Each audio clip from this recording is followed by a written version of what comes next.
tá um pouco mais já de uma hora de live, eu queria que tu falasse sobre essa questão do Concílio de Nicéia, a questão das heresias, que com relação ao arianismo e o cristianismo, essa questão essa disputa que teve. Cara, aqui é bom você até ter falado que o único livro que eu não peguei foi esse aqui, ó.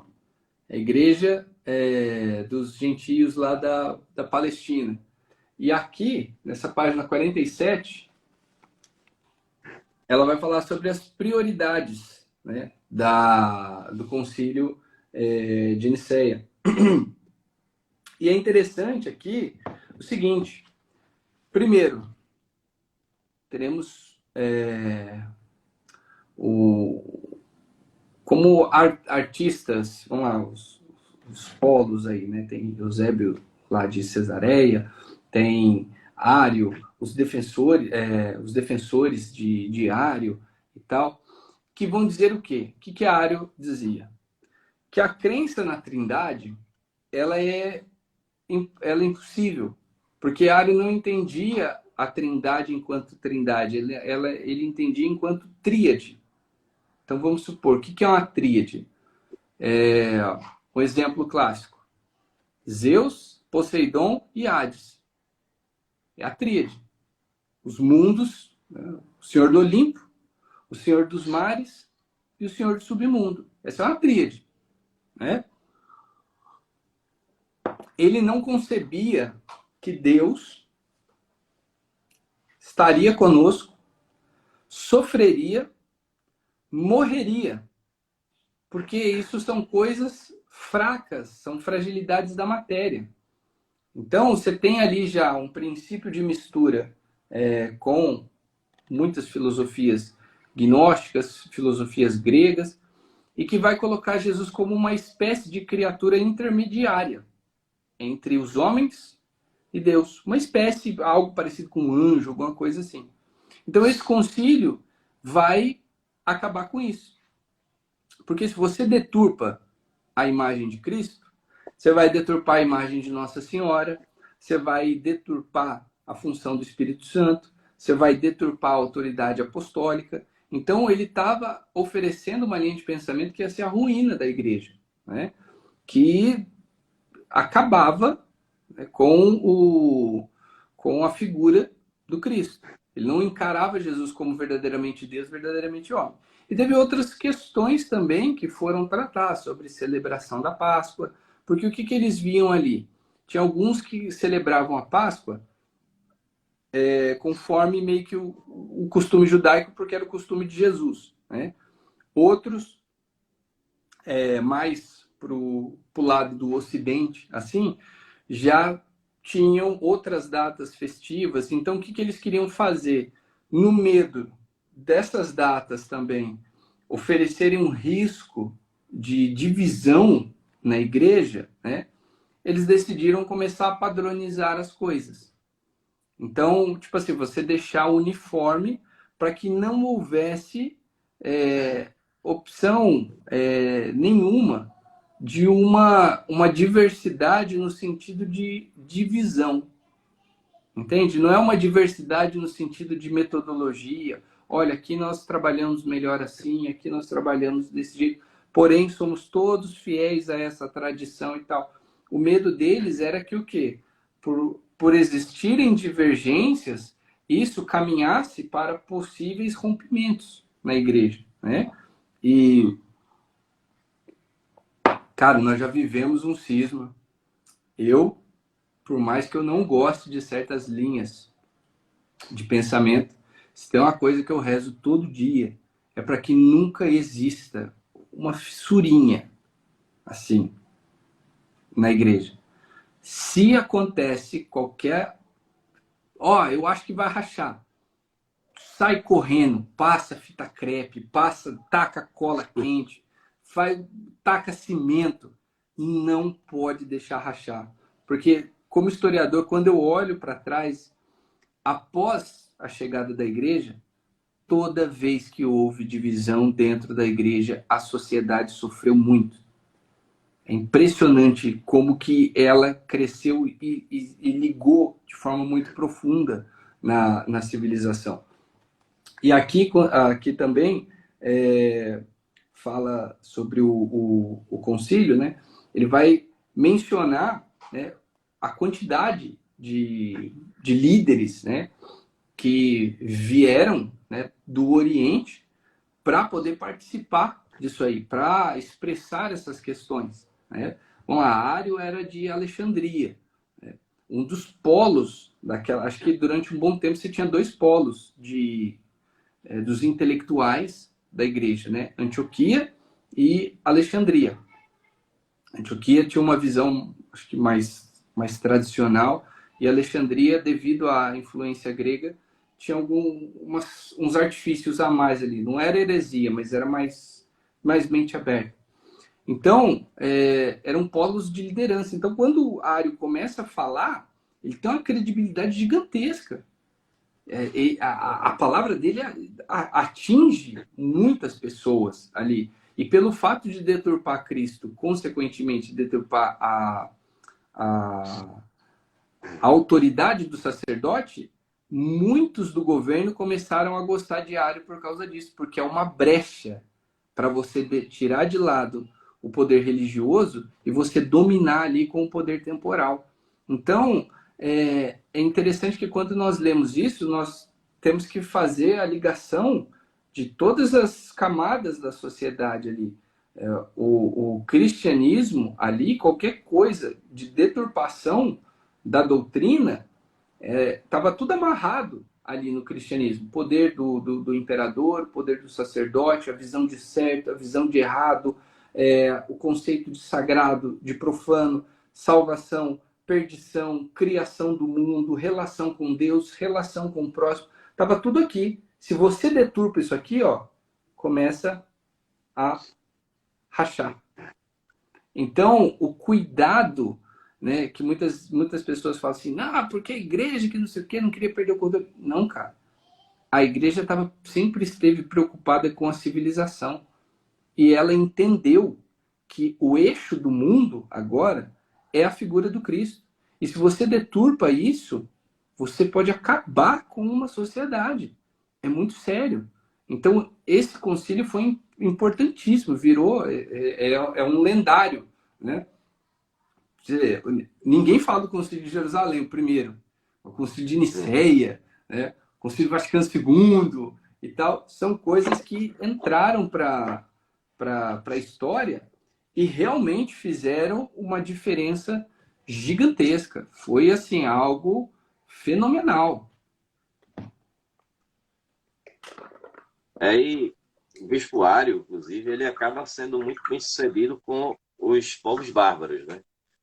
O caso dos vândalos, por exemplo, eu recentemente trabalhei a história do Genserico, que foi o principal rei dos vândalos, e essa associação que os vândalos vão fazer, já que os vândalos, assim como uma grande parte dos povos germânicos, vieram lá do norte da Europa, né? Eles são nórdicos, né?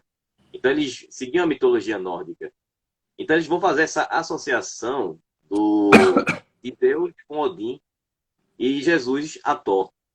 No caso, Jesus era o filho de Deus, né? No caso, como Thor é filho de Odin. Então, ele fazendo essa associação, ele consegue conquistar ali essa admiração, no caso de converter esses povos germânicos ao cristianismo, mais o cristianismo ariano. Isso vai dar, depois também até perseguições dentro do próprio reino dos vândalos, lá em Cartago, eles vão perseguir os cristãos católicos, né? Inclusive, um que acabou perdendo a vida nos ataques foi o Santo Agostinho, né? E que estava vendo lá por perto. E aí vamos ter essa disseminação maior do arianismo entre esses reinos bárbaros. O que vai ter a conversão vai ser o dos visigodos. Já quando eles estavam na Espanha, né, ou Península Ibérica, tem gente que me critica quando eu falo Espanha, mas era a forma como era chamada a província, né, da Península Ibérica, era chamada Espanha. Mas os visigodos vai ser o primeiro reino bárbaro que acaba se convertendo do cristianismo, do arianismo, para o católico romano. Então ele acabou tendo esse sucesso com os bárbaros. Você vê que uma forma assim de pensar. Não que eu concorde com heresias, mas se você quando você olha para trás, você vê que em determinados momentos pode ter sido uma heresia, mas foi a forma como o cristianismo chegou ali e dentro dos limites culturais daquele momento, né? Foi por aí que isso foi se que é hoje, né? Então assim, o próprio combate com relação às heresias, ele tem que ser diferente, né, de uma atuação de guerra, né? Porque muitos ali, ao longo da história, o próprio gnosticismo, né, tem muita gente que foi ouvir pela primeira vez, né, sobre cristianismo, mas, de repente, por um cristão gnóstico, né? Então, assim, acaba sendo meio que uma escada. Hoje, né? Vamos lá, tem muita gente que começa a vida, né, cristã. Ó, o Frei Pedro aí, ô Frei Pedro, meu irmão, ô, saudade, rapaz. Muita gente começa uma vida assim por algumas vertentes que terão aí os seus exageros, como qualquer outra linha de pensamento, né? Mas ao longo do tempo, né, vai existindo um amadurecimento. E aí que é interessante, porque nós vemos como que era entrelaçado o poder temporal e o poder espiritual. Porque se resolvia esses problemas, essas diferenças de heresias e doutrina na base da porrada. Você lutava em nome do rei, você lutava não tinha essa distinção de poder, né? A fé do rei era a fé do povo. Se você professa uma fé diferente, se você fala de um Cristo diferente, você está cometendo crime de lesa majestade. Então, você vai morrer, bicho. Você, provavelmente em praça pública, queimado, degolado, enforcado. Então, era um outro código de lei, era uma outra engenharia social. E você vê assim, hoje, graças a Deus, nós temos esse amadurecimento para entender onde combater, né, cada combate. Então, hoje, por meio dos concílios, sem precisar de guerra, sem precisar de armadura, sem intervenção, né, de um estado temporal, a igreja ela se reúne, né, e vai dizer o que é certo e o que é errado. Vai ter gente que vai acatar? Vai. Vai ter gente que vai preferir continuar na heresia? Vai. Né? Mas a forma de combate, né, ela tem que ser diferente. Ela não. Nós vimos que ao longo da história, quando tem essa mistura, foi poder temporal e poder espiritual, foi preciso durante um bom tempo, né? Hoje, graças a Deus, não é mais. Mas é interessante ver, né, como muitos povos eles precisam fazer essa assimilação. O Deus de Abraão, Isaac e Jacó equivale a qual Deus dentro da minha da minha cultura, né? Deus, Odin, Jesus. No Egito também tinha algo assim. Eu não sei muito da mitologia do Egito, mas tem a comparação de Maria com, não sei se é Ísis, Jesus, acho que com Horus. Tem umas comparações assim, porque é natural do pessoal. Hoje nós temos aí internet, você tem diversas livrarias, você vai lá, quero aprender mitologia grega. Tem um monte de livro sobre o tema, né? Mitologia egípcia, mitologia nórdica, né? Os deuses americanos do Neil Gaiman, acho que é dele, né? A série da Então, Amazon. tipo assim, hoje você tem informação. Agora, imagina naquela época, não tinha, entende? Então, era uma dificuldade gigantesca para o pessoal entender, viver esse processo de conversão de forma madura, né? Se hoje ainda é difícil, imagina naquela época. É. De fato, a gente tem essa questão da igreja. Você até citou aí o Juliano Apóstata, que ele vai tentar reverter, né? Ele foi criado dentro do cristianismo, né? Ele foi um imperador do Império Romano do Oriente, e ele foi um dos da família do Constantino que escapou daquele casamento vermelho, né? Que aconteceu lá em Constantinopla, né? Foi um massacre lá dos filhos de Constantino, massacraram todos os parentes, né? Que poderiam ser potenciais sucessores ao trono, uma ameaça ao trono. E o Já Juliano eliminaram a escapou, concorrência já, né? eliminaram a concorrência, né? E o Juliano foi um dos que escaparam, tanto ele como o irmão. E ele cresceu dentro do cristianismo, ele foi batizado, foi catequizado, toda aquela história. Mas ele se via como um pagão, né? Então ele vai tentar resgatar esse paganismo, pelo menos no lado do Império Romano do Oriente, né?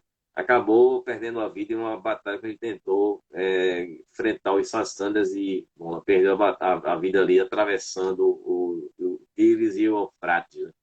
Acho que foi uma figura que fugiu assim mais, né, do cristianismo desses imperadores após a era do Constantino, né? A gente vai ter essas disseminações e tal. Mas, bom, com relação a outras questões que eu queria comentar contigo também, Felipe, com relação à fundação da Basílica de São Pedro, né? Não sei se você tem algum dado a respeito disso, que ela foi construída pelo Constantino, a primeira basílica, não a atual, né? A atual já foi construída em cima dessa, ela teria sido construída em cima do túmulo de Pedro, né? Pedro teria sido enterrado em Roma e que o Constantino teria levado realmente ao pé da letra o que Jesus tinha falado para Pedro, né? Quando o convocou, né? Quando o nome dele era Simão, né? Esse tua pedra edificaria a minha igreja. E aí o Constantino levou o pé da letra e do túmulo de Pedro ele construiu a Basílica de São Pedro. Não sei se você tem alguma informação a respeito dessa história, se você conhece essa história aí. Cara, quando eu fui para lá, eu, em específico, assim, tanto da Basílica como de arquitetura, vamos dizer assim, da igreja, nunca pesquisei tanto. Mas quando eu fui para lá, é interessante que quando você entra mesmo na Basílica, tem o passeio que você faz, né? Tem alguns túmulos ali no chão da Basílica. A guia até brincou, falou que o corpo, na época lá, o corpo de alguns papas, né, quando subia de patente, eles iam ali para cima para o público ver, né? Então, e aí você vê ali, né? E aí você desce para um tipo um porão ali, onde tem, né, o túmulo de outros papas ali. E aí tem tipo assim, um passeio à parte mesmo que você faz, que tem um outro compartimento que daí, tipo assim, é meio que o cemitério original, porque aquele lugar onde é construída ali a cidade era um lugar afastado. A cidade antiga de Roma não é projetada, não era projetada da mesma forma que é hoje, né? Então, Sim. tinha um cemitério ali, grande, e diz que ali, naquele local, né, o centro ali da igreja, teria sido enterrado Pedro. E vamos lembrar que, né, quando Pedro morre e é enterrado, ele não era, aos olhos do império, o Pedro, né? Ele era mais um judeu que morreu numa loucura e o Império Romano foi lá e pum, acabou. Para o Império Romano, era mais um, entende? Então, entende que ali ele morreu, né? Mas chegar e dizer assim, ó, exatamente esse aqui, o túmulo e tal. Aí não tem como. Não tem como. Não Não, tem como. não tem como você dizer que o que acontece ali, e ali aí é verdade. É que, segundo até hoje, os historiadores, eles falam, ó, a galera, quando constrói as coisas aqui, acertou, isso é a região. Tipo assim, ó, aqui aconteceu tal coisa. É igual lá em Israel. Ó, foi por aqui que aconteceu tal coisa. Não tem um local exato com um xizinho onde Jesus pisou e fez alguma coisa. Você entende pela região. A mesma Ah, coisa lá em. Como é que fala? Lá na Basílica. E mesmo assim, fazer. vamos supor, se os caras investissem uma grana violenta, vamos revirar todos os túmulos aqui. Cara, beleza, você pode achar aí o DNA de pedaço de osso, de não sei o que lá. Mas como é que você vai saber qual que é o do Pedro? Entendeu? Não tem como, Não, né? É não impossível. tem, não tem absolutamente nada a respeito dele. Não tem, não tem uma caricatura, não tem uma pintura, não tem nada. Ele é um cara que, tipo assim, se ele aparecesse hoje por intervenção divina, ninguém ia saber quem que era. Ninguém É. ia fazer Sabe? ideia, né? Existe um Mas registro do rosto dele. então, tipo assim, os registros naquela época eram muito limitados. Nenhum dos apóstolos hoje, né, você conseguiria identificar hoje a aparência, o lugar exato, né, em que morreu, foi enterrado, ficou, não tem É, como. até porque as fontes todas são apócrifas, né? Com relação à vida dos apóstolos, né? Quando eles começam a pregar, onde eles perderam a vida, como foi, né? A gente tem várias versões, né, a respeito disso aí. O Pedro, ele foi um dos que viveu mais tempo, porque ele passou muito tempo em Jerusalém, né? Depois é que ele resolve viajar para Roma para começar a pregar por lá, mas os outros que começaram a pregar, o André, o Simão, os outros, eles faleceram muito rápido, né? Foram, no caso, falecidos, né? É, de morte Executados e matada. tal. É, isso de que 3, 5 anos depois ali da crucificação de Jesus, né? Cada um teve, enfim, todos são os mártires, né? Que a gente fala de todos esses mártires, né? Foram os apóstolos, primeiro, como você já mencionou, e que foi o Estevão, né? Que era um diácono que acaba sendo apedrejado lá em Jerusalém mesmo. Mas a vida que os apóstolos tiveram foi um período muito curto, né? Os que viveram mais tempo teria sido, no caso, o Pedro, o João e o Paulo, né? E vieram assim, foram uns dos originais, né? E o Paulo vem depois, né? Que na verdade o Paulo não chegou a viver com Jesus, né? Ele era Eu, muito intenso, né? Paulo era eu, muito intenso. eu costumo dizer que o Paulo, ele fazia a função do Ranger branco. Ele não era o chefe da turma, né? Mas, É, mas quando é a turma verdade. não consegue fazer alguma coisa, aí o que acontece? Vem o Power Ranger branco e resolve a treta e depois fala, valeu, galera, já volta, né? E o outro episódio especial ele aparece, né? Então, eu faço essa comparação, né? O Pedro era o Ranger vermelho, né? O líder, papapá. Mas o Paulo era o Power Ranger branco, né? O Paulo tinha o Saba, era o Tommy da galera, né? Então, Era o Ranger Verde. E depois vira era, branco, né? era Mas o Ranger, o Ranger Verde que a princípio vai lutar contra os Rangers, né? Depois ele. é, depois ele vira branco. É. Mas é É porque legal, tinha cara. uma. Pode falar. Não, tinha uma rixa entre Pedro e Paulo, né? Porque o Pedro ele não aceita, né, que o Paulo ele tinha se convertido, então por que ele perseguiu os discípulos de Jesus, né? Ele foi um perseguidor, né? E aí isso é uma série maravilhosa, eu até recomendo que vocês procurem depois, que é a Bíblia AD, né? Que seria toda a história do Atos dos Apóstolos. E o ator que faz o Pedro, o Pedro é muito bom, faz o Paulo é maravilhoso também, que ele questiona muito o Pedro, por que você não me perdoa se Jesus ensinou a perdoar, né? Então ele começa a confrontar o Pedro com tudo que o Pedro jogava contra ele, não, porque você nos perseguiu, você fez isso, fez aquilo outro, e, E Paulo falava o tempo todos os ensinamentos, né? Mas Jesus ensinou a perdoar o próximo, a amar o próximo a ti mesmo e tal. E todos esses ensinamentos, e confrontando com um cara que conviveu com Jesus. Então ele ficava revoltado. Ele dizia: eu vivi com ele, eu comi com ele era meu amigo. Você não tem direito de falar isso. Então tinha realmente essa rixa entre os dois, né? Nossa, pegava fogo. Tem um cara, inclusive, não sei se você conhece, eu não indico para todo mundo, porque ele tem outra pegada, mas como você já estuda bastante também e tal, então se você vê o conteúdo dele, não vai te causar nenhuma revolta, nem nada.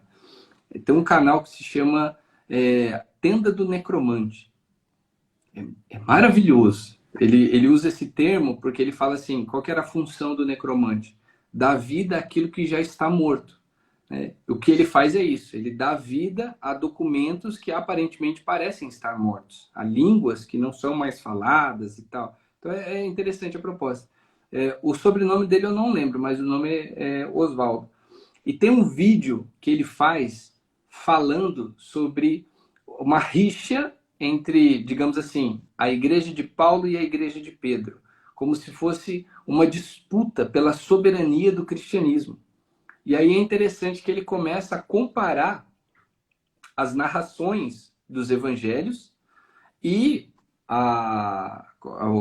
de Marcos, Mateus, né? E a narração, o projeto de Lucas, né? O Evangelho e Atos dos Apóstolos, que ele mostra como que, tipo assim, aqueles que andaram com Jesus não entenderam nada.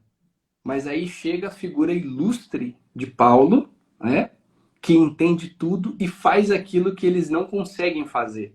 Né? Então, aí, claro, isso não acontece, né? Eu, pelo menos, não acredito nisso. Mas é legal a crítica como ele vai construindo, né? Para poder mostrar que existia essa rixa entre eles, né? E que, no final das contas, a soberania do cristianismo é a soberania do cristianismo paulino. É a Helena, ela já é a rainha da casa, já. É a mais novinha, ela que põe moral em tudo. Mas Helena que é o, Helena que é o nome da mãe de Constantino, né? Que foi justamente como você é mencionou, que ela foi até Jerusalém, foi em busca da verdadeira cruz, né? Se realmente que ela achou, não, né? Verdadeira cruz. Eu imagino quem que vai guardar a cruz, né? Mas enfim, é essas relíquias, né? Que são muito utilizadas na Idade Média, né? O pessoal buscava muito essas relíquias que foram utilizadas, um pedaço do espinho da coroa de Jesus, pedaço uma, de corpo de santo. Nossa, isso é, aí era. o pedaço lá do percurso de Jesus, que foi circuncisado, tinha lá guardado. Isso aqui é cada Pelo coisa. amor de Deus, olha. Os caras gastavam fortunas por Olha, aquilo ali. um, Era um um, absurdo. um paralelo a isso, esses dias, voltando de missão, eu ouvi um cara falando que ele tinha uma relíquia de São Miguel. São Miguel Arcanjo. Olhei Ah, assim, como assim? Como assim? eu, É um olhei, pedaço da espada? Não? eu olhei só foi Uma pluma uma pétala da uma, asa dele. uma relíquia de São Miguel. Já assim, né? Eu vou ficar quieto, né? Para não causar confusão. Aí foram falando, e que era tipo assim, era uma relíquia, na verdade era um pedacinho da pedra em que São Miguel pisou. Eu falei, pra cima de Moá? Ah, você tá Aí, brincando comigo. Ah, pelo amor aí é de Deus, complicado. né? Então, Complicado. você vê que é um negócio, ó, quando eu fui para Assis, esse negócio de relíquia, cara, é um negócio que até certo ponto eu acho legal. Passou desse ponto, eu sou completamente contra. Quando nós fomos para Assis uma vez, tem, né, como é que fala? Um lugar lá que tem um tanto de relíquia, né, parte do, você vai conhecer a cidade e tal. E tem um lugar que tem um dedo de Santa Clara. Mas assim, é enorme, porque ela era muito alta. E o Francisco era muito baixinho. O Francisco, ele era baixinho pra caramba mesmo. E Santa Clara, para a média na época, era muito alta. Cara, a quantidade de gente que fica lá tentando tirar foto daquele pedaço de osso. Sim. E tipo assim, pô, beleza, que bacana. Uma relíquia, bacana. Mas tipo assim, você vê que às vezes a galera acaba esquecendo tudo que essa pessoa viveu, toda a obra intelectual dessa pessoa, todo o contexto de vida, todo o contexto histórico, tudo que viveu ali assim. Você joga fora toda a obra da pessoa para ficar com um pedaço de osso, de roupa, sabe? Então, assim, até certo ponto eu acho interessante a relíquia no sentido de, tipo assim, é algo que te lembra, como uma foto de um parente em casa, né? Algo que te lembra alguém, uma referência. Olha, é especial porque eu me identifico com esse santo. A busca de santidade dele foi maravilhosa. Até hoje eu rezo, peço intercessão por ele. Mas a hora que o negócio perde isso e vira a idolatria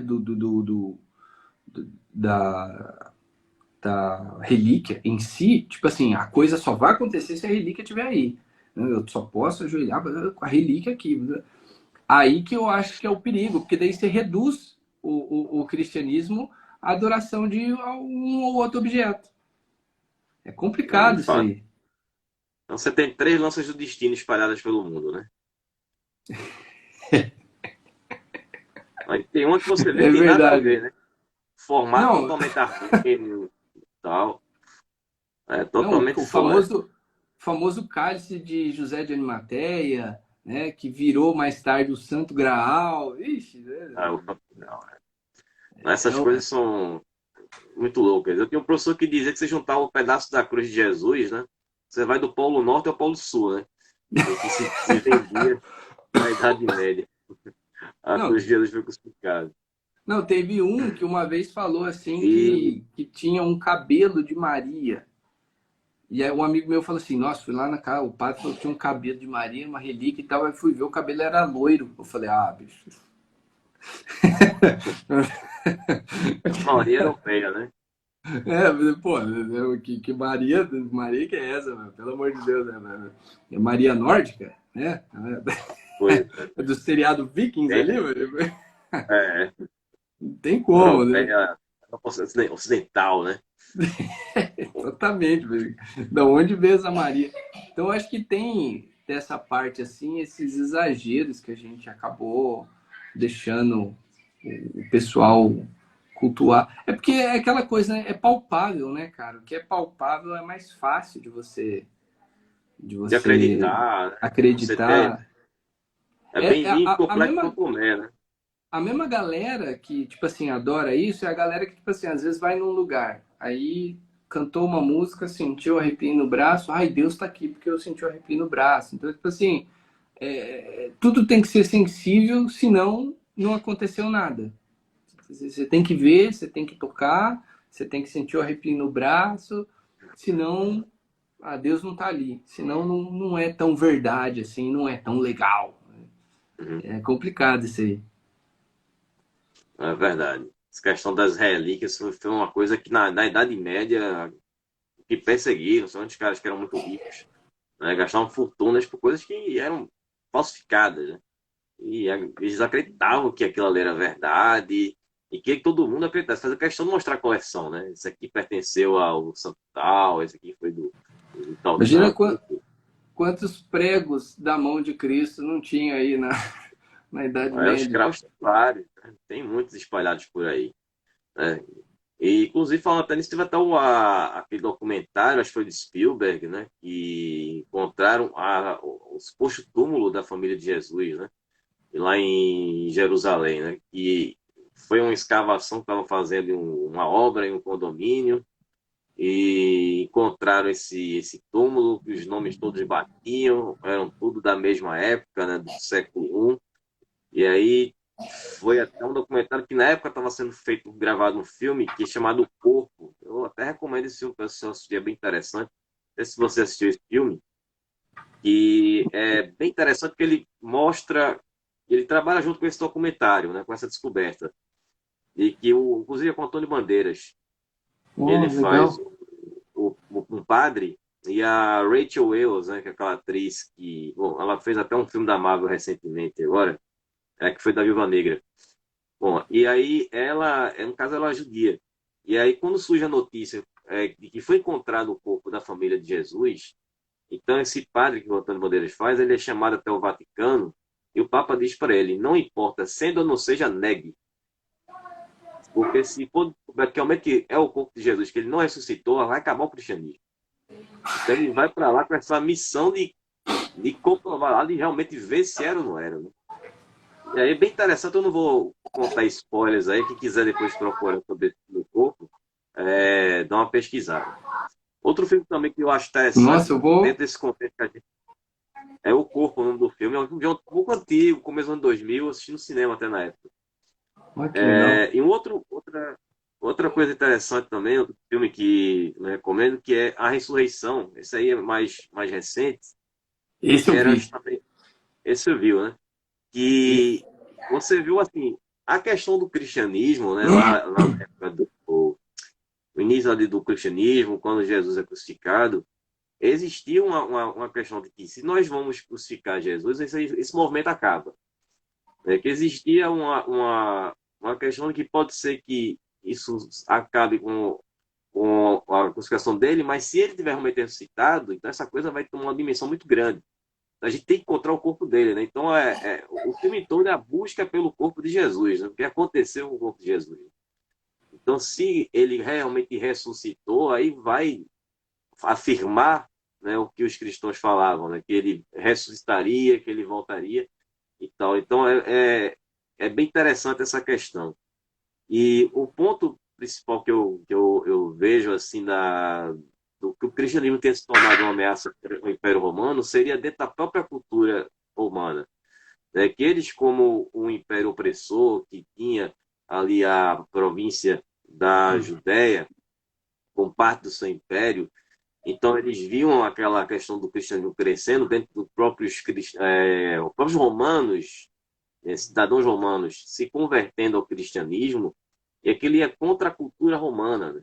Então você via uma cultura de uma província lá no Oriente começando a dominar o império, e começar com que tinha deuses que eram deuses familiares, né, que eram cultuados dentro das próprias casas dos romanos e tal, e de repente você vê que cristãos que eram romanos se tornando cristãos, indo para as catacumbas para ver as pregações, então aquilo vai se tornando aquela ameaça grande para o Império Romano, que seria que levaria essa questão da perseguição, né? E a princípio eles não levaram a sério, acreditavam que era uma seita do judaísmo, é uma coisa passageira. E com a crucificação de Jesus acabaria, mas a coisa foi tomando dimensão muito grande, né? Se você tem alguma coisa Eu para acho, colocar a respeito eu disso. acho legal demais, cara, porque você falou do filme, porque, tipo assim, ali mostra a situação, tipo assim, ó, acha um corpo, dá um jeito. Esse cara não pode ressuscitar. E é interessante que, tipo assim, tudo que vai acontecendo é sob o ponto de vista do soldado romano, que está querendo se aposentar, que ele não aguenta mais guerra. Eu lembro que tem uma cena muito legal que é dele conversando com Jesus. E ele, assim, imagina, o cara nunca ouviu falar de Jesus, o cara é romano, o cara não é judeu, o cara não espera um Messias, o cara tem outro conceito de salvação, de paraíso, de tudo, de tudo. Ele se encontra ali no meio dos apóstolos sem fazer ideia do que está acontecendo. E é legal o momento em que depois que Jesus ressuscita, né, que ele está tentando entender o que está acontecendo, o que ele está fazendo no meio da galera, e aí ele se vê conversando com Jesus. E aí Jesus começa a conversar com ele e tal, e pergunta, né, o que ele quer. E aí ele fica meio sem jeito, não responde. E aí é legal que, tipo assim, Jesus fala, né? Todo mundo quer alguma coisa, né? Quer dinheiro, quer felicidade, quer paz, quer não sei o quê. Aí Jesus olha para ele e fala assim, né? É, você quer isso? Quer, né? Aí Jesus fala, né? Você quer um dia sem mortes?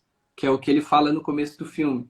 que ele quer se aposentar, quer lutar pelo Império Romano, pela Pax, a Pax Romana, né? Para que exista pelo menos um dia sem morte, um dia tranquilo. E é legal que Jesus olha para ele e fala, né? Um dia sem mortes, né? Você quer isso? E ele fica maravilhado, assim, né? Porque, poxa, como que esse cara, né, vai saber? E é legal das experiências sobrenaturais que ele tem, né? Quando ele entra na casa, assim, no começo da perseguição. E ele vê Jesus com os apóstolos. Aí a galera pergunta, eles estão aí, eles estão aí? Aí ele responde assim, não. Aí a hora que ele olha de novo, Jesus não está mais no meio deles. E ele fica com aquilo na cabeça, né? Então, eu achei legal porque mostra essa necessidade de mostrar que o cristianismo ele não pode dar certo. Tem que colocar alguém no túmulo lá, tem que enfiar algum corpo lá, tem que se não tiver ninguém, independente dele ter, tanto é que a primeira coisa que no registro da Bíblia, a primeira coisa que Pedro fala é tipo assim, roubaram o corpo do mestre. Nem eles acreditam que aconteceu a ressurreição, né? E eles são Então, acusados de terem tirado o corpo de Jesus de lá. tipo assim, na cabeça dos líderes, né, dos fariseus, saduceus, doutores da lei, os apóstolos roubaram para dizer que houve ressurreição. E na cabeça dos apóstolos, eles falam assim, poxa, esses caras foram tão baixos a ponto de profanar o túmulo do mestre, queimar o corpo, esquartejar, dar para cão comer, eles imaginavam tudo isso. Então é interessante que ninguém, a princípio, acreditou na ressurreição. Ninguém. Nenhum desses citados ali. E esse filme mostra bem essa necessidade de não existir uma ressurreição, não pode existir, senão é como é que fala? Um risco para o próprio império, né? E no final tem uma cena que para mim é fantástica, eu não vou contar, porque o pessoal tem que assistir. Porque o pessoal tem que assistir. Mas, nossa, você falou, eu vou até caçar de novo ali na TV para assistir mais uma vez, porque esse filme realmente é maravilhoso. Nossa, eu achei demais, eu achei demais. E a primeira cena do filme, você vê ali o Partido Zelota enfrentando os romanos. Hein? Você vê a precariedade que os caras tinham de armamento, né? Era Nossa, a funda, diferença era é hoje eu com arco e flecha tentando derrubar um tanque de guerra. Era essa a proporção. Já conseguiram fazer um estrago lá. Ele tá caindo. Dava trabalho, esse cara Era dava trabalho, trabalho. né? E não é trabalho. A gente tem várias versões aí a respeito dessa participação de Jesus, inclusive do próprio Jesus, que é abordado pelos Zelotas, né? A respeito dele ser o Messias prometido e se era ele que iria comandar o exército judeu para expulsar os romanos da Judéia. Então, como ele fala que a missão dele era outra, não era guerra e tal, e aí então eles deixam para lá, né? Mas Não, o que é interessante, e uma observação interessante também desse filme, né, da ressurreição, é que pela primeira vez eu vi um Jesus que não tem o biotipo europeu. Ele tem cara de sim, palestino mesmo. as produções mais recentes têm buscado mais essa versão do Jesus mais realmente de quem teria nascido lá, né, no Oriente. Cara, a cena que ele vai recolher o corpo, né, que tá tipo assim, Jesus, o corpo, né, morto, com o olho aberto, o mosquito chegando assim, cara, é um negócio chocante, cara. É muito louco. Eu achei fenomenal, porque a gente está acostumado ainda com esse padrão europeu, né? É, Não sei se você já assistiu alguns episódios da série The Chosen. Chosen, eu já ouvi falar, mas eu não assisti, não. Eu vou até dar Cara, uma. assista, é emocionante. É fantástico. É fantástico. Você tem que baixar um Eu, aplicativo no celular, aí por esse aplicativo você assiste. Aí tem 2 temporadas disponíveis. É fenomenal. Fenomenal. Tipo assim, eu até achei interessante a proposta que eles fizeram dos apóstolos, porque eles são todos jovens hum, na série. Eles são, tipo assim, olhando assim, aparentemente parece que Jesus mais velho, tem uma distância grande de idade entre eles, né? O Pedro tem a cara de ser pelo menos 10 anos mais novo que Jesus ali. Então, mas é legal a forma como eles constroem a imagem de Jesus, a relação de Jesus com eles, né? A forma como ia acontecendo os milagres. Então, é uma proposta muito interessante, cara. É muito legal. Eu gostei pra caramba desse seriado. E esse filme do corpo, o que eu acho interessante é que eles trazem muito essa questão da política do com relação aos romanos sobre essa ameaça que o cristianismo seria para o império. Né? Eles mostram certa consciência de que em outras obras que a gente vê não é abordado esse lado. Né? Até porque quando você seguindo ali dentro dos evangelhos, né, que os evangelhos são escritos, eles sempre estão tirando a culpa dos romanos, colocando os judeus a respeito da crucificação de Jesus, que era justamente para evitar perseguições. E acabaram acontecendo de qualquer forma.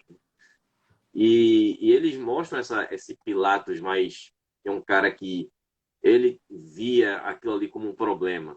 Era uma questão que ele jogava ali na mão do Caifás para que ele resolvesse, mas ele precisava resolver aquilo ali também porque ele estava desesperado para ir embora de lá. Né?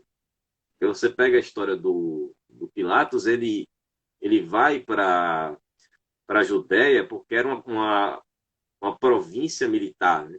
Então, ele tinha interesse de ser um senador. Né? Então, ele foi para lá passar 3 anos, passou 10.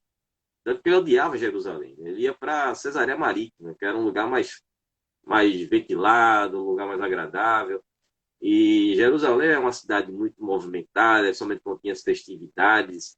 Então, ele só ia para lá quando era obrigado a ir para lá. Né? Mas ele odiava Jerusalém, ele odiava os judeus, ele odiava estar ali. Então ele era um cara que tinha esse histórico de violento. Né? Tanto que ele, depois de todos aqueles eventos, ele acaba retornando para Roma e não conseguiu nada que ele queria, né? Tirou a própria vida. Isso, é claro, seguindo aí os textos apócrifos, né, que estão tudo fora da Bíblia. E outro ponto que eu queria abordar contigo, a gente já está em quase 2 horas de live, cara. Isso vai dar. Conversa boa, a gente nem sente, né? Passando o Olha, a tempo. gente vamos para chegar a 2 horas, eu não sei como é que não acabou ainda, né? Porque dava 1 hora, já O fechava a Instagram live. já Então, fechava, né? já fechava, essas viagens do Paulo, quando ele segue, ele é escolhido por Jesus como um apóstolo dos gentios, né? Ele segue pela Grécia, então ele faz essas viagens ali pela Anatólia, ele vai para Creta, onde ele vai trazer esses novos discípulos que vão pregando. A questão é que essa foi a questão que você abordou. A questão de ter uma igreja que era a igreja de Paulo e uma igreja que era a igreja de Pedro. Teria sido a igreja de Paulo a igreja do Oriente e a de Pedro a igreja romana? Cara, uma questão interessante, cara. Eu ouso, eu ouso dizer que a igreja, de certa forma, ó, hoje a gente tem que tomar muito cuidado, senão a gente toma pedrada. Eu ouso Ah, dizer que a igreja de Pedro, ela morreu. Ela morreu. Morreu pouco tempo depois que ele morreu. E o que ficou foi a igreja de Paulo. Não porque Paulo reformou a igreja, não porque Paulo fez tudo do jeito dele, não porque Paulo roubou a autoridade. Não. Por quê? 3 fatores que eu coloco isso. Primeiro, Paulo foi o primeiro que entendeu, de fato, a necessidade de expansão do cristianismo.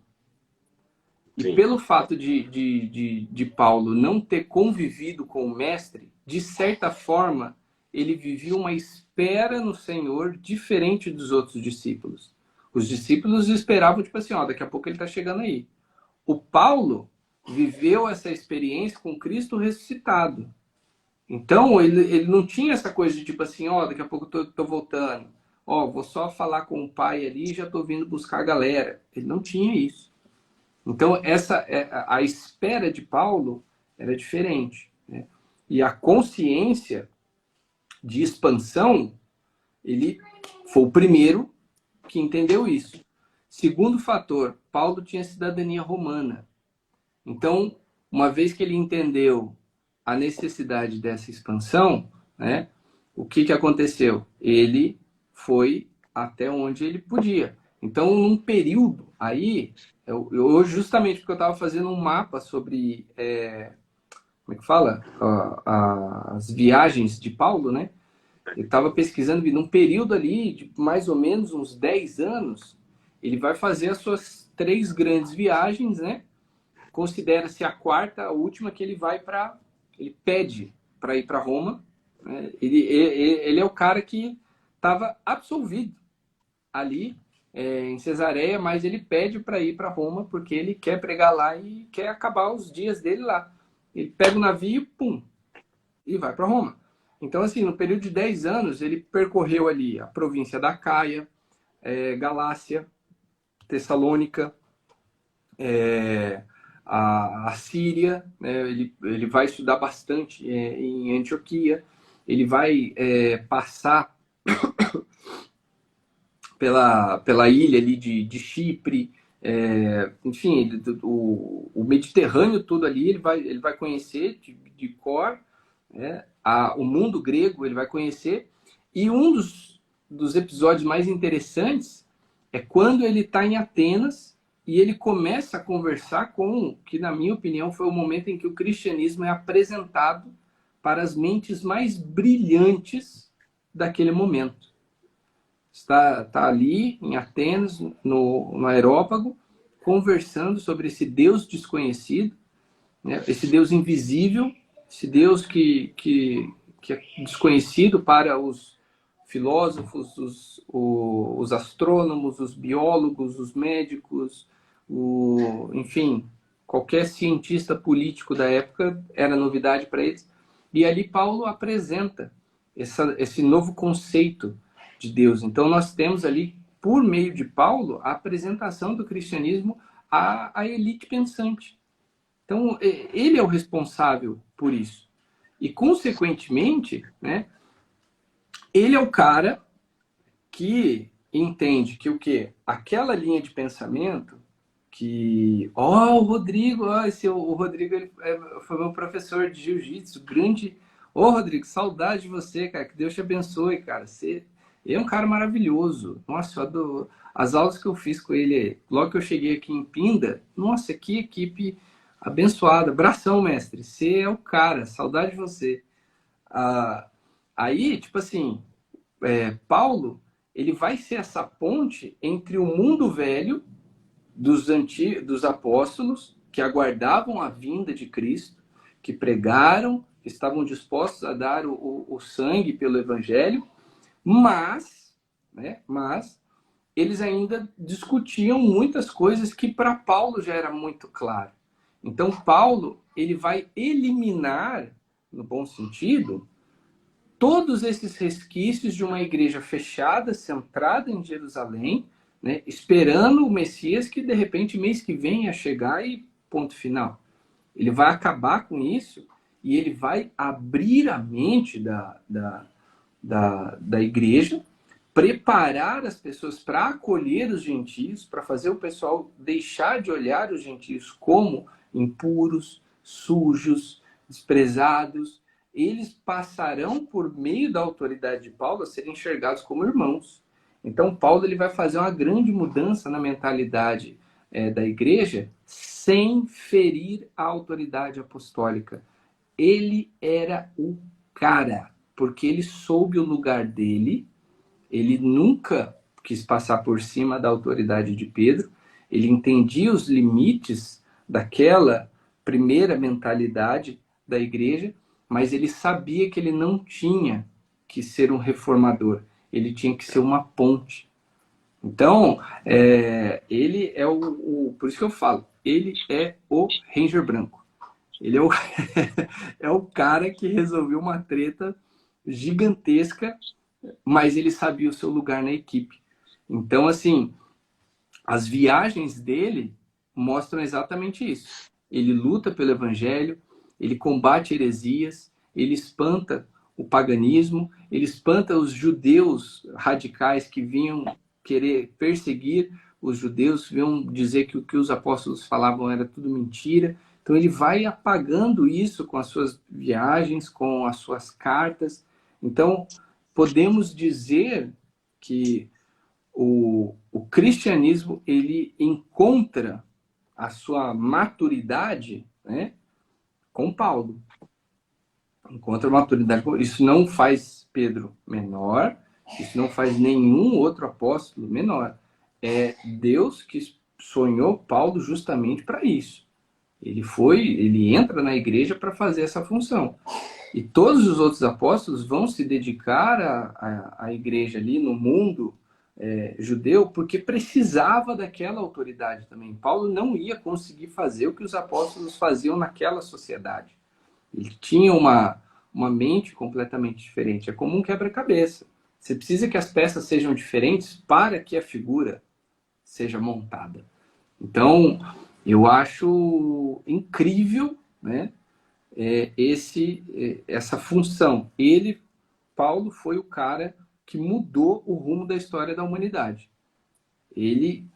Eu tenho certeza absoluta ao afirmar isso. Se não fosse pela presença dele na história da humanidade, a história hoje seria outra. Eu não vou dizer melhor ou pior, mas o cristianismo, né, chegou a muitos lugares por causa dele. As civilizações mudaram começou com ele. Então ele se você colocar uma lista aí de pessoas fenomenais ao longo da história da humanidade, você pode ter certeza que Paulo está entre os 5 primeiros. Ele era o cara. Aí o Paulo, ele foi um cara que foi escolhido por Jesus, né? Para ser o substituto de Judas, né? O 12º apóstolo, né? Judas Iscariote. Porque os apóstolos ali, eles se reúnem, né, para escolher através da sorte, né, que é escolhido o Matias, né? E acabou não sendo muito bem, não, o Matias, não, né? E aí quem escolheu o substituto é o próprio Jesus, né? Quando ele pega ali o Paulo, que antes era Saulo, né, que acaba sendo depois curado pelo Ananias, né? E aí ele vai ter essa mudança dele, que ele vai seguir aí com os ensinamentos do que ele aprendeu. Ele era muito intenso, né, como eu falei um pouco antes nessa live.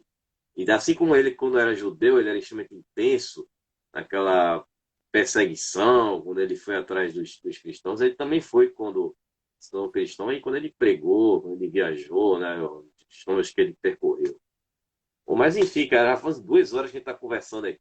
Eu acho que já deu para a gente falar um bocado. Eu não sei como essa live não caiu ainda.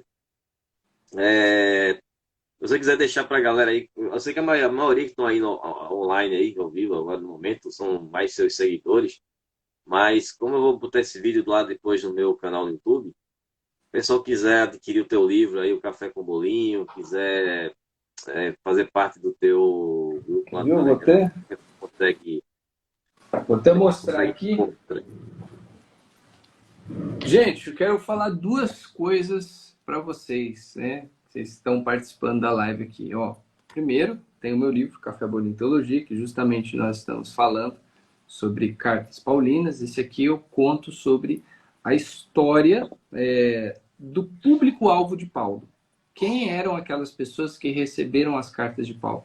Então isso aqui vai te ajudar muito quando você for fazer o seu estudo bíblico.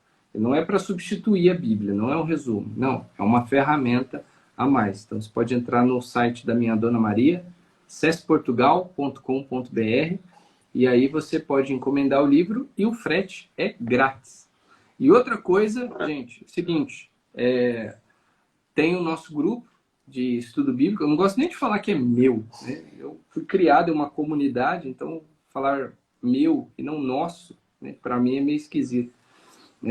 Tem o nosso grupo de estudo bíblico, que depois, se você quiser colocar o link, pessoal, acho que todo mundo do grupo tem acesso ao link. Eu vi que tem gente que entra lá, acho que compartilha. Acho que compartilha, deve compartilhar. Compartilhar o link. Se vocês quiserem, eu posto toda terça e quarta vídeos falando sobre capítulos do Antigo Testamento, da Bíblia, dando um resumo, explicando para vocês. Vídeo de 10 minutinhos no máximo. E quinta e sexta, vídeos do Novo Testamento. Então é bem legal, é bacana. Tem o meu site também, professorfelipesantos.com.br, tem os módulos lá que você pode fazer do Café Bolinho Teologia, né? Já temos lá o módulo Cartas Paulinas, Mariologia, Teologia da Libertação e recentemente lançamos o Fé e Política. E agora, nesse mês, nós vamos lançar 2, que é o método de estudo bíblico, para você entender um pouco mais da história da Bíblia e começar a fazer o estudo sozinho, né? E se você já faz o estudo sozinho, você pode aprimorar, né? Você pode avançar aí. E o outro que é o método de angeologia, né? E outra coisa, né? Para quem, embora seja uma live, né, do Zelota, para quem está aqui participando e não conhece, gente, eu tive a honra de conhecer o canal dele quando eu pesquisava sobre os filisteus e eu achei um vídeo dele que eu assisti várias vezes porque eu adorei, né? Então, assim, se você se interessa por história, se você se interessa, né, principalmente pelo contexto bíblico, muitos povos que ele cita ali estão relacionados com o contexto bíblico e a gente às vezes acha que Bíblia é só uma coisa de fé. E não. Fala muito sobre o mundo antigo. Os povos da Mesopotâmia, né, os povos ali da região do norte da África, os bárbaros no tempo da antiga Europa, né, antes dos Estados modernos, como nós conhecemos hoje. Então, assim, é um canal fenomenal que eu tenho a alegria de ter ele no grupo de estudo bíblico e quando eu quero saber alguma coisa, eu vou no canal dele e vejo os vídeos dele. Então, assim, é legal demais.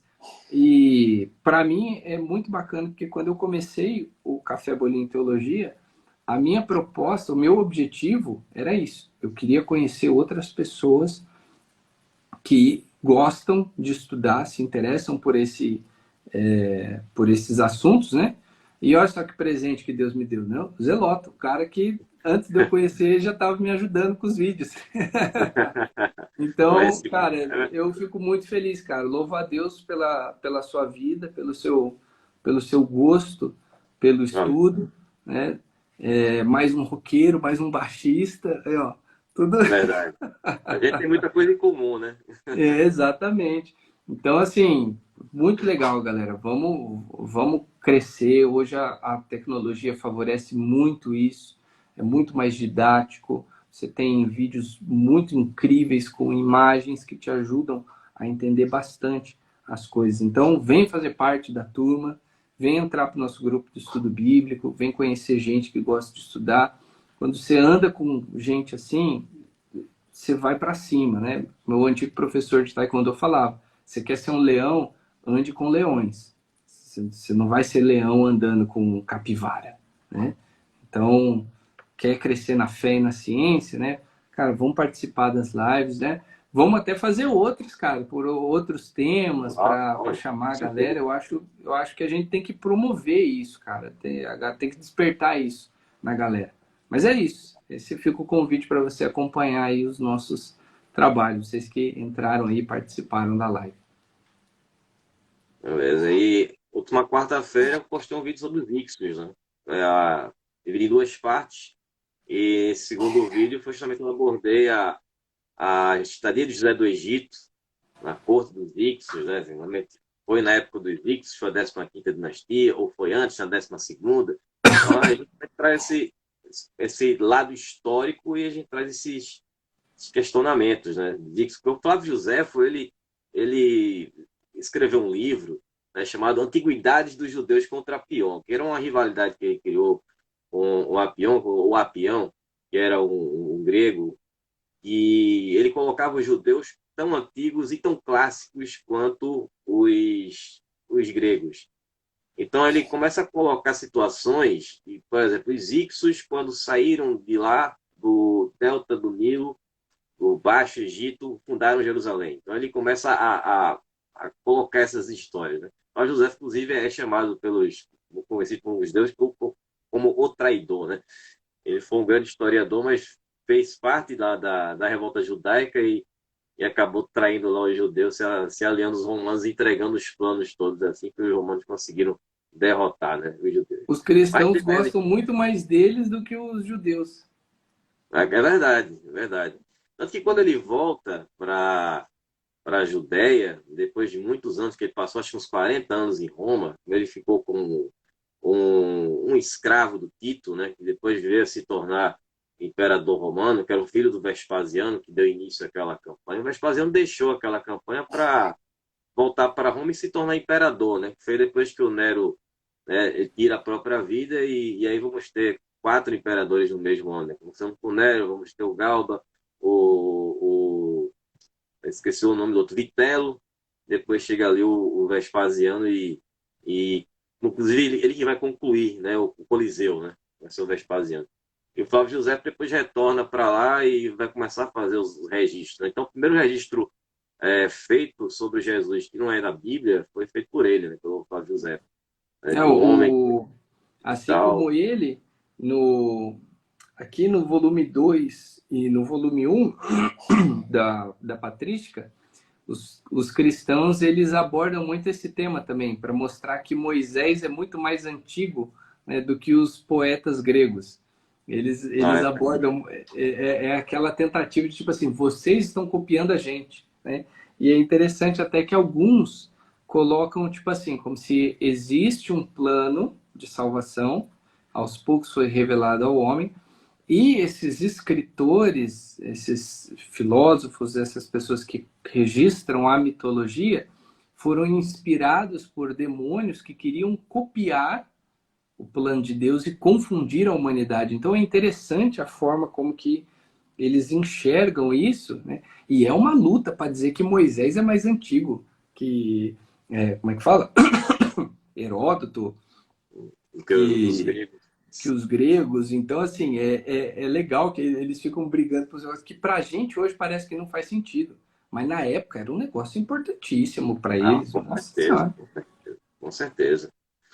Pois é, e diz alguns vídeos mais recentes, né, para os Lamonitas, né, que a gente também trouxe aí questionamentos bem interessantes, né, essa rivalidade dos Moabitas e os Amonitas com os judeus, e o interessante é que você tem o Davi, que vem de uma linhagem moabita, e o Roboão, né, que era filho do Salomão, com a sua esposa Amar, que era justamente uma Amonita, né, que vem também dessa linhagem estrangeira e de um povo inimigo, né? Foi interessante essas histórias, como você vê essas linhagens desses dois grandes reis aí judeus, né?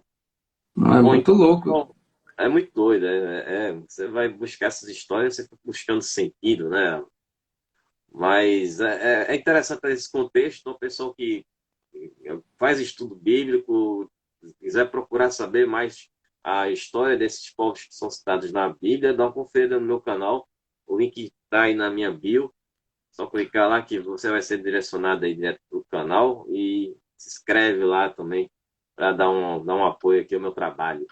Bom, Opa, Felipe, queria agradecer muito esse papo, foi muito, muito legal, cara, muito enriquecedor. Aprendi bastante com você hoje.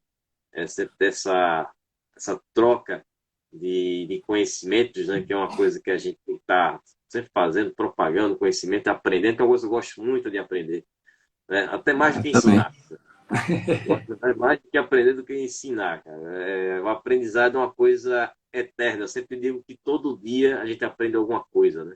Até o nosso último dia na Terra, nós vamos aprender alguma Nós vamos coisa. aprender Sempre, alguma coisa. vamos estar sempre Verdade. levando alguma lição conosco, né? E repassando essas lições, né? Esses ensinamentos para as experiências de vida que a gente tem, né? Então, Exatamente. agradeço muito por você ter aceitado o convite, pela amizade, por esse papo fantástico. E vamos fazer outras conversas com certeza. Vamos tomar mais café juntos, né? Porque eu estou tomando água aqui. Opa, que inclusive eu até queria propor para você, eu vou até preparar algumas coisas aqui para a gente pensar uma live falando dos povos antigos de Canaã. Porque quando a gente lê a Bíblia, a gente vê Ó, tudo pelo aspecto da fé, né? Mas é, quando a gente pega esse amparo histórico, né, a gente entende melhor. Então, eu acho que ia ser uma live legal, cara, a gente falar sobre os Edomitas, os Amonitas, o que em geral eram os cananeus. Pô, o cananeu não é só cananeu, o cananeu era uma penca, né? Tem é, Jebuseu, tem Eveu, tem Filisteu que chega lá depois. Você tem uma cambada de gente lá. são Então, vários povos que vieram aí. Uhum. quando a gente vê a Bíblia, a gente já acha que automaticamente é tudo judeu. Cara, para chegar na denominação judeu, pô, demorou pra caramba, né? Ah, demorou muito. Até porque você Então, vai ter os reinos de Judá, o reino de Israel, você depois vai ter a unificação desses reinos, depois vai ser separado de novo. Né? Teve muita coisa. Eu nunca vi um lugar para ser tão cobiçado, né, como foi Israel, né? e não tem nada lá, Só velho. compara.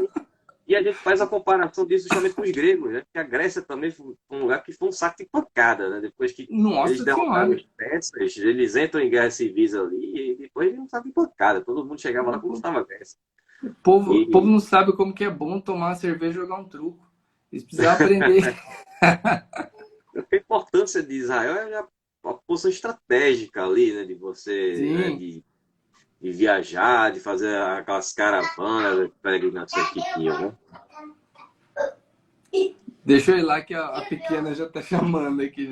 Tá bom, então. Então, Felipe, obrigado pelo papo. Então, a gente encerra por aqui. Obrigado a todos que acompanharam essa live aí, pessoal que segue aí o Felipe e esteve presente aqui hoje. Então, foi um papo maravilhoso.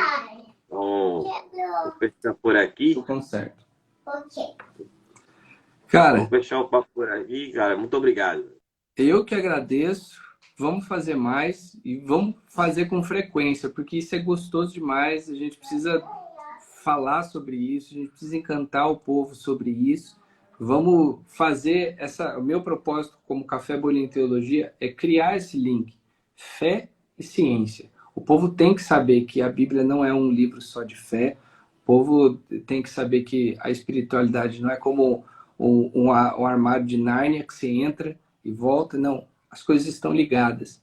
Quando a gente cruza essas informações, história e fé, a nossa fé amadurece, o nosso amor pela história da humanidade ele cresce e nós entendemos melhor o que é que Deus tem para nós, né, da nossa vida, da nossa missão. Então, vamos começar a fazer isso mais vezes e até com uma certa frequência, porque, cara, eu gosto pra caramba e eu sei que vai fazer muito bem para todo mundo que participar da live.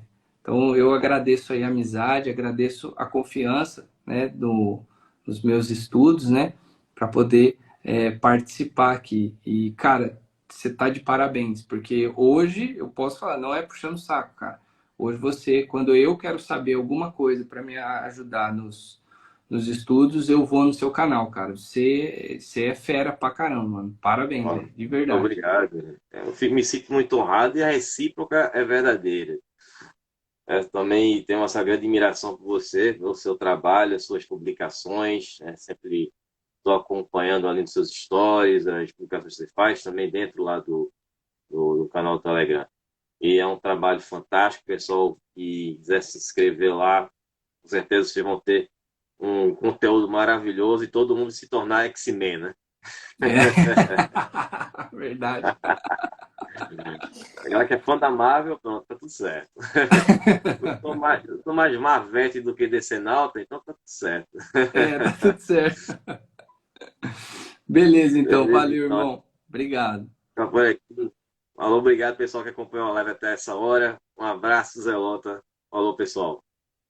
Deus abençoe vocês. Tchau, tchau.